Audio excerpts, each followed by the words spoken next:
Los primeros años de mi infancia transcurrieron sin televisión. Te lo voy a volver a repetir.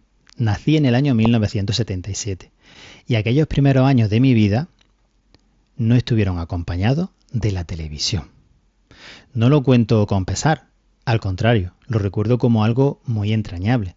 Mis vecinos acudían a casa e invitaban a mi madre y al resto de la familia a que fuéramos a sus salones y los ocupáramos para ver en televisión aquel evento relevante que estaban proyectando, ya sea esa serie o película que le gustaba a algún miembro de mi familia, o un partido de fútbol de la selección o de la liga, o una corrida de toros.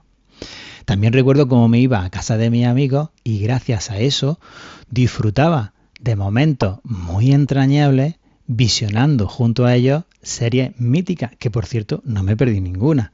Ni Los Mosqueperros, Mazinger Z, La Vuelta al Mundo en 80 días, Verano Azul. Bueno, también ayudó un poco, aunque luego, cuando pasados unos años ya tuvimos en casa la primera televisión española, dedicado especialmente a nosotros, nos repetía una y otra vez de manera continua reposiciones de series, algo marca de la casa. Ese espacio sin televisión en mi hogar fue ocupado por un elemento que para mí resultaba muy curioso. Una pequeña cajita con un altavoz, una antena telescópica que lanzaba, proyectaba al exterior voces de personas desconocidas para mí, pero que contaban una historia maravillosa. Sí, lo has adivinado. Ese espacio, en aquellos primeros años, fue ocupado por la radio. En mi report de este mes voy a contarte cómo ha sido la relación que he mantenido con esa radio desde entonces hasta ahora. Soy Six Cámara, el piloto de Isla Mac, y este es mi report de agosto de 2026 para la isla de los magníficos.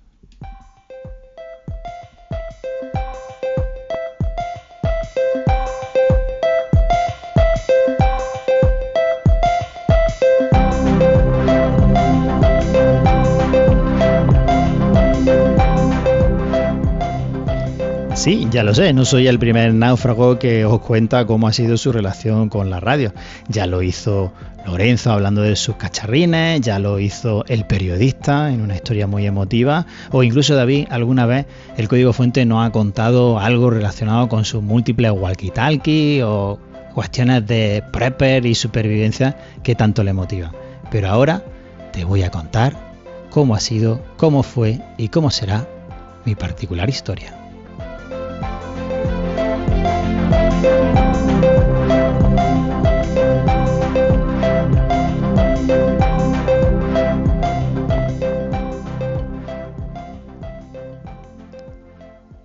Volvía del colegio, soltaba la mochila, merendaba y enseguida me ponía a hacer los deberes, me ponía a jugar y la radio estaba de fondo. Alguien la estaba escuchando. Mi hermano, mi madre, mi abuela.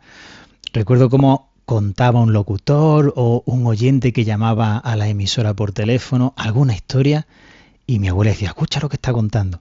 Mi madre sonreía porque algo le hacía gracia o mi hermano gritaba gol, gol, gol cuando se escuchaban los pitiditos típicos de carrusel deportivo, que luego me enteré que eran código Morse, deletreando la palabra G-O-L, gol.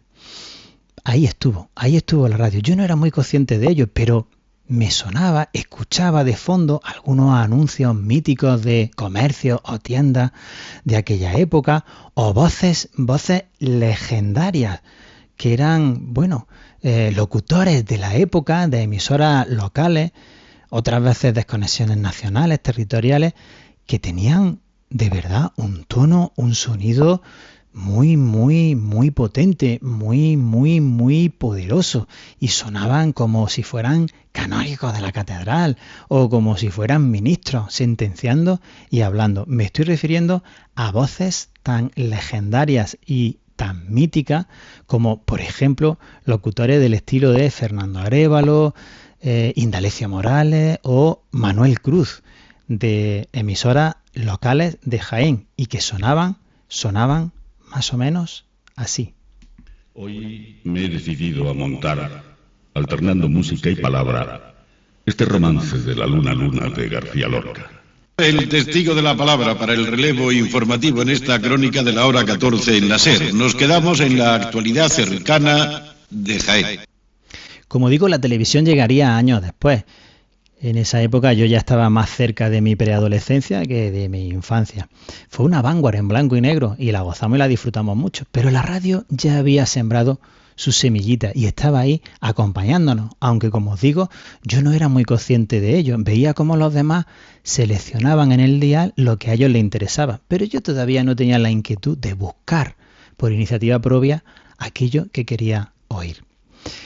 Un día ocurrió algo maravilloso, sorprendente, que me dejó embobado. Un vecino llamó a la puerta, Rafaelín, le decíamos en aquella época, y me dijo: Sisto, ven, que venga tu hermano también, que os quiero enseñar una cosa. Me llevó a su casa, estuvimos atravesando el patio, fuimos a la casita de la parte trasera y nos subió por una escalera hasta un cuarto en una planta muy elevada, y al abrir la puerta vi sobre una mesa un aparato de radio un poco extraño. Era muy diferente a lo que yo estaba acostumbrado antes por ver. Tenía muchos botones, muchas palancas, muchos diales, muchas agujitas y un cable que salía por su parte trasera, atravesaba la ventana y subía por un mástil muy alto con una antena súper extraña que parecía un paraguas invertido con muchos radiales transversales. No tenía ni idea de lo que era, pero cuando lo encendió, cogió algo que se parecía a un micrófono con botón unido a la consola central por cable y dijo una palabra que desde entonces creo que la considero una palabra mágica. Dijo: Breico. Y al otro lado, por el altavoz, empezaron a responder personas que estaban en localidades de los alrededores, algunas incluso a 80 kilómetros. Me parecía magia. Yo le preguntaba: ¿pero esto es un teléfono? No, esto no es un teléfono, no, esto es una emisora de radio. Con el tiempo descubrí que aquella emisora era una emisora de banda ciudadana, la famosa CB, de los 27 MHz. Y este vecino pues se hizo radioaficionado y empezó a hablar con gente de localidades vecinas y de todo el mundo.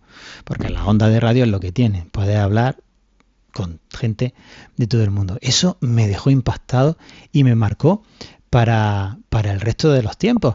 Luego ya conseguí identificar a otras personas que también utilizaban esas emisoras de radioafición. Por ejemplo, recuerdo que había trabajadores en mi pueblo que tenían una pequeña empresa por decir algo, seguramente eran más autónomos. Me estoy refiriendo al electricista, por ejemplo, que se encargaba de esas reparaciones en los domicilios, o que la administración lo contrataba para ir allí al pueblo de al lado y tal, a resolver alguna problemática. Y como tenían, eran una empresa familiar y tenían varios miembros de la familia trabajando, para comunicarse entre ellos no existían teléfonos móviles, y recuerdo que tenían montados en los coches con los que se desplazaban pequeños equipos móviles que tenían unas antenas que salían por la parte trasera del coche ancladas al techo y se comunicaban unos con otros. Eso me dejó también bastante sorprendido.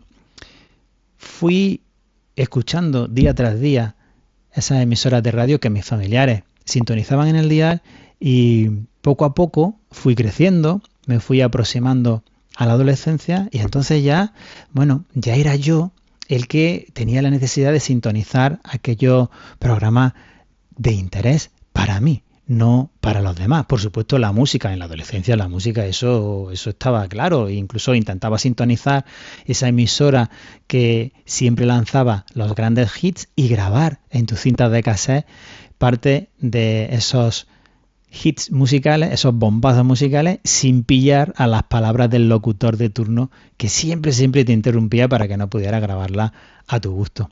Pero también había otros programas que no eran musicales, por ejemplo, programas deportivos, especialmente programas deportivos nocturnos, me acuerdo del Larguero, de José Ramón de la Morena, pero también otro tipo de programas que contaban temáticas muy diferentes, por ejemplo, misterio, terror, esoterismo.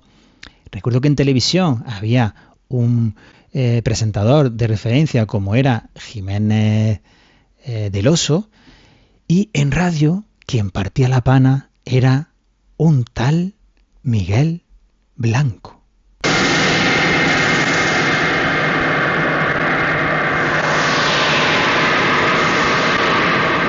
Esta noche les invitamos a viajar por lugares remotos de otros continentes. Será algo así como una expedición a la búsqueda de criaturas monstruosas.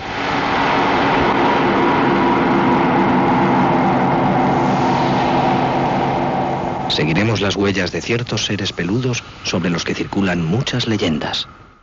Mítico programa de radio, Espacio en Blanco, que nos cagaba por la noche cada vez que escuchábamos esos relatos y que luego el resto de la madrugada te impedían dormir por completo y al día siguiente amanecía destrozado.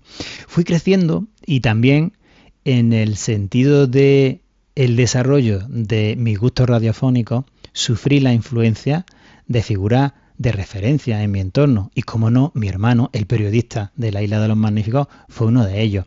Yo también ya me iba haciendo algo más mayor y ya en los primeros años de bachillerato nos recomendaban que escucháramos programas de actualidad, que leyéramos también en los periódicos, y mi hermano me recomendaba algunas tertulias de radio, o a lo mejor yo simplemente las mimetizaba, veía lo que él sintonizaba y eso mismo hacía yo.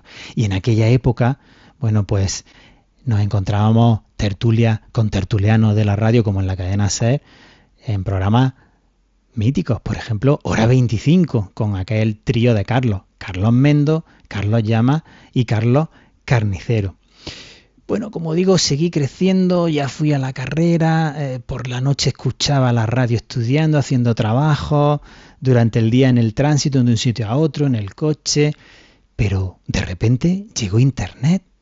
Llegó el boom de Internet cuando todo el mundo ya tuvo accesible a su conexión de red y llegaron también la evolución de los dispositivos, primero las PDA y más tarde los smartphones que tenían instaladas aplicaciones y ahí fue como descubrimos que la radio se escuchaba también online con unos segundos de retraso, ¿verdad, almirante?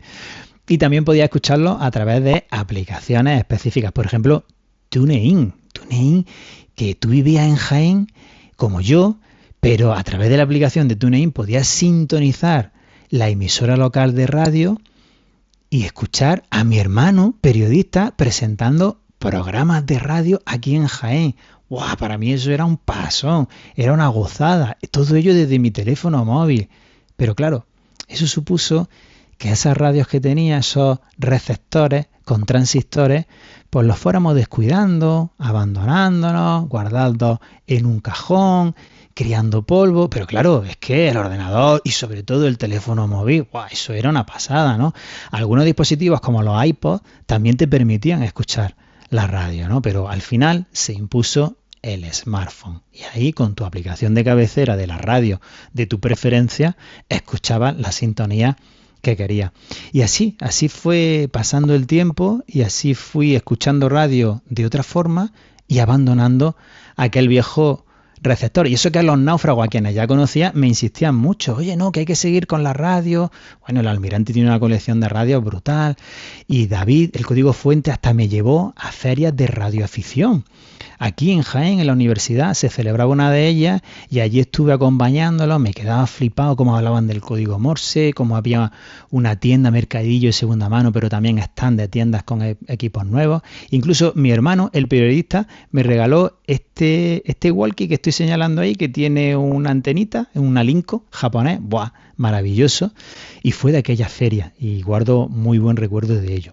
El tiempo fue pasando y yo escuchaba la radio pues básicamente en el coche, yendo al trabajo porque ya me había hecho algo más mayor, iba a trabajar, y también en este equipito de radio que tengo aquí detrás, que es, voy a abrir plano, es una radio que nos regalaron, incluida dentro de ese equipo hi-fi de la familia de mi señora esposa y que también de vez en cuando lo ponía, ¿no? Pero como digo, casi todo el tiempo escuchaba radio en el smartphone y en dispositivos de altavoces inteligentes que también nos conquistaron. Un día en el que ya todos teníamos altavoces inteligentes, casi todos de Amazon, Alexa, ¿verdad? Y le pedíamos que nos pusiera la emisora de radio correspondiente.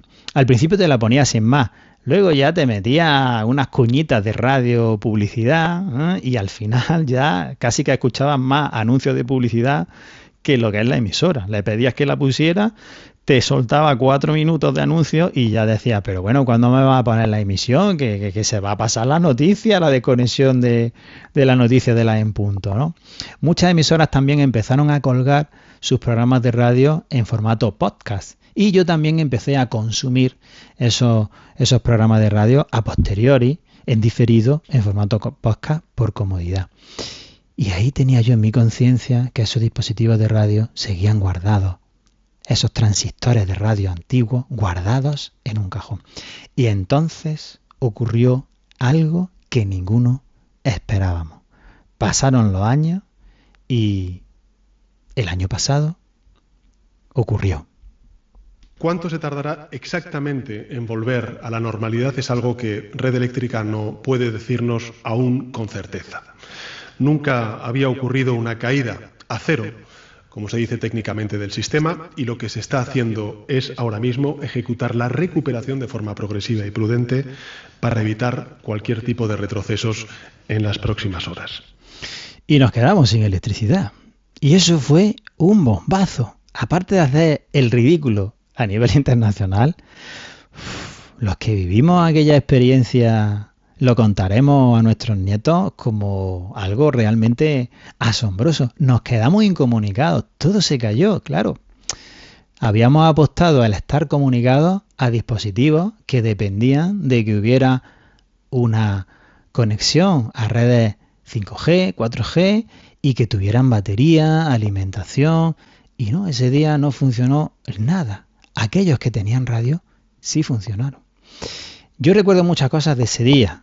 No voy a contaros aquí muchos detalles, ya lo hablamos en otro episodio, pero una de las cosas que nunca olvidaré fue el sentimiento de culpa que enseguida asaltó mi memoria.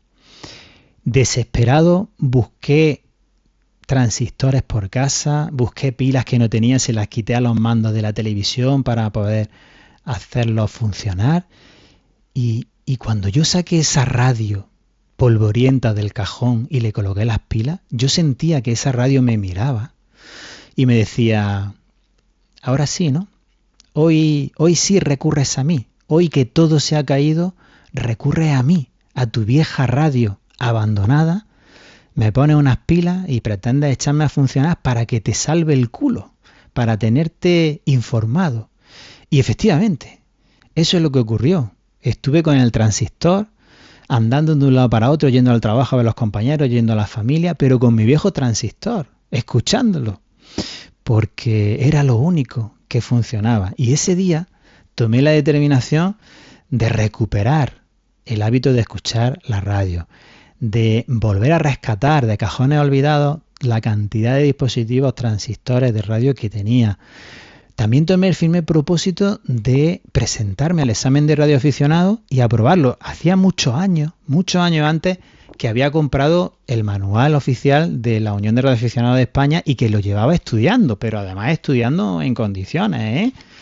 Y no era capaz de dar el paso y atreverme a presentarme al examen. Incluso elaboré mis propios apuntes para que me fuera más fácil, pero no era capaz. Pero ese día, a partir de ese día, me prometí a mí mismo que no le iba a demorar más y que me iba a presentar al examen en un plazo no superior a 1 año.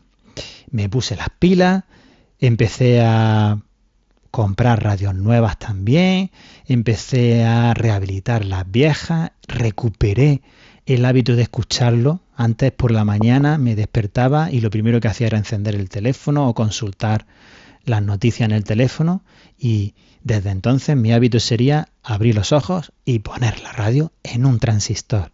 En el desayuno, escuchar la radio en un transistor. Y eso es lo que hice.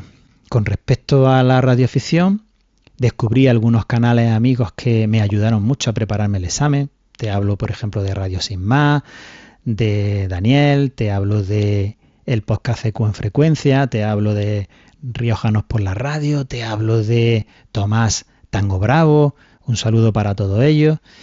Y me puse las pilas a estudiar, a hacerme mis apuntes, a seguir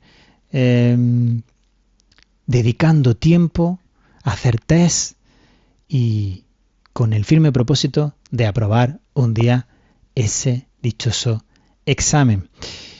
Como te digo, también aprendí todos los temas relacionados con normativa, porque hay una parte del examen o un examen que es normativa y un segundo examen que es radiotecnia. Así que también tuve que aprender conceptos relacionados con radiotecnia. Incluso me compré un kit do it yourself de radiotransistor que tú tenías que montar mediante soldaduras que yo no tenía ni idea de soldar, pero que me ayudó mucho a entender conceptos que venían explicados en los manuales teóricos como el que te acabo de enseñar. Ahí establecí esa promesa con la única intención de forjar estrechamente esa relación con la radio y de nunca más perderla. Al contrario, cultivarla y engrandecerla. Desde entonces hasta hoy.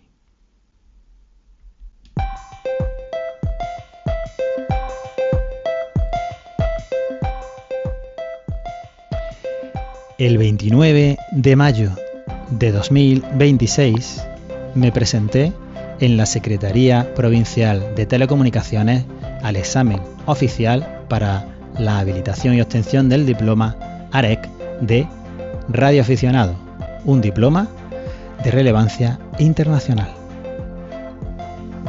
El resultado fue que aprobé y desde entonces soy un radioaficionado. A los pocos días después de los trámites correspondientes recibí vía mail mi tarjeta con indicativo español. Pero claro, una tarjeta digital no tiene el mismo encanto que una física. Así que a través de los servicios de impresión en remoto, hay empresas imprenta que te ofrecen esos servicios, encargué una serigrafía de mi tarjeta en formato plástico PVC. La carta, que en su interior alberga mi tarjeta con el indicativo Eco Alfa 7 Lima Sierra Bravo, indicativo de radioaficionado español. ¿Conocéis un indicativo más bonito que ese? Se cierra un círculo. Ya soy un radioaficionado después de tantos años, pero esto solo debe de servir para conseguir que esa relación con la radio sea mucho más estrecha y no deje nunca de crecer. Muchas gracias especialmente a los náufragos de la isla de los Magníficos que nunca cejaron en su intento por contagiarme esa ilusión por la radio y por la radioafición.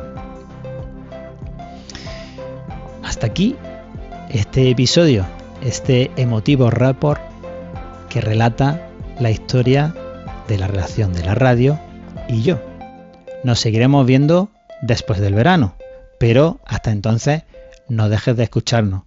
Puedes visitar nuestra página web islamac.es con Y o puedes encontrarnos en diferentes plataformas como Spotify, Apple Podcasts, YouTube o también, como no, iVoox, plataforma de preferencia para que nos dejes tus comentarios. Pero también puedes hacerlo en la caja de comentarios de los vídeos de nuestro canal de YouTube en emisiones en alfa, ni siquiera beta. Puedes escribirnos también a escucha@islamac.es y seguirnos en nuestra cuenta de X, @4 en Islamac. También estamos en TikTok y por supuesto, puedes escucharnos en Radio UJaén de la Universidad de Jaén. Six Cámara para la isla de los Magníficos. Fin de report.